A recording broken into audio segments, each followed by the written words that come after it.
పార్వతీపురం మన్యం జిల్లా సాలూరు పట్టణంలో అయితే విషాదకర సంఘటన చోటు చేసుకుంది. సాలూరు ప్రభుత్వ ఉన్నత పాఠశాలలో అయితే ప్రహారీ గోడ కూలి ఓ విద్యార్థి మృతి చెందిన సంఘటన కలకలం రేపిందని అయితే చెప్పొచ్చు.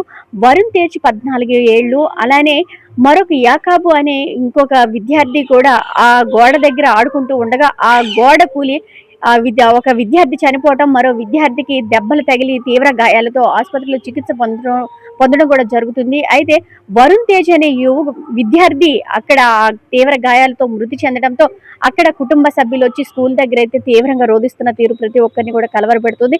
విద్యార్థి అక్కడ ఆడుకుంటూ ఉండగా గోడ కూలి మృతి చెందడం నిజంగా బాధాకరమని, ఈ ఘటనపై ఎవరైతే అధికారులు ఉన్నారో అధికారులు విచారణ చేపట్టి తమ కుమారుడి మృతికి న్యాయం చేయాలని అయితే కుటుంబ సభ్యులు మృతదేహంతో స్కూల్ ఎదుట బైఠాయించి అక్కడ ధర్నాకైతే దిగడం జరిగింది. అక్కడ ఉద్రిక్త పరిస్థితి నెలకొందని అయితే చెప్పొచ్చు.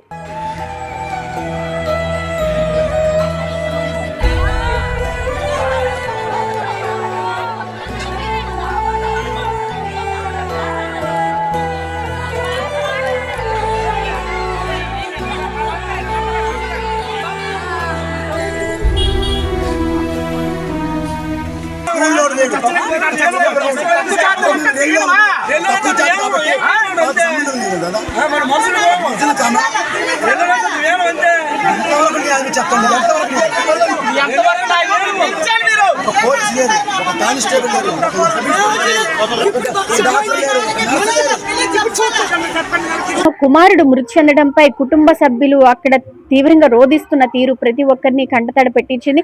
అంతేకాకుండా ఉద్రిక్త వాతావరణం కూడా నెలకొందని అయితే చెప్పొచ్చు. అప్పటి వరకు చక్కగా తమ విద్యార్థులతో స్కూల్లో ఆనందంగా గడిపిన విద్యార్థి మరుక్షణంలో వ్యక్తిజీవిగా అలా పడి ఉండటంతో ఆ స్కూల్లో ఉన్న విద్యార్థులు కూడా ప్రతి ఒక్కరు కూడా కంటతడి పెట్టిన పరిస్థితి అక్కడ కనిపిస్తుంది. ఈ ఘటనపై అయితే గిరిజన శాఖ మంత్రి గుమ్మడి సంధ్యారాణి కూడా స్పందించారు. ఈ సంఘటనని విద్యాశాఖ మంత్రి నారా లోకేష్ దృష్టికి తీసుకువెళ్తానని, విద్యార్థి తల్లిదండ్రులు ఎవరైతే ఉన్నారో వాళ్ళకి న్యాయం చేస్తానని కూడా ఆమె హామీ ఇవ్వడం కూడా జరిగినట్లు అక్కడ తెలుస్తా ఉంది. ఏదైనా సరే ఇటువంటి ఏవైతే ఉన్నాయో స్కూల్ భవనాలు ఇవన్నీ శిథిలావస్థకు చేరిపోయి అధ్వానంగా ఉండేటప్పుడు కొంచెం పర్యవేక్షించి విద్యార్థులను అటువైపు వెళ్లకుండా ఉండి తగి జాగ్రత్తలు తీసుకొని ఉంటే ఇటువంటి ప్రమాదం జరిగి ఉండేది కాదు అని అక్కడ స్థానికులు కూడా చర్చించుకున్న అంశం కూడా అక్కడ కనిపిస్తా ఉంది. ఏదైనా సరే ఇటువంటి ఘటనలు పునరావృతం కాకుండా చిన్న వయసులోనే విద్యార్థులు ఇలా తనువు చాలించడం నిజంగా బాధాకరమని అయితే చెప్పొచ్చు.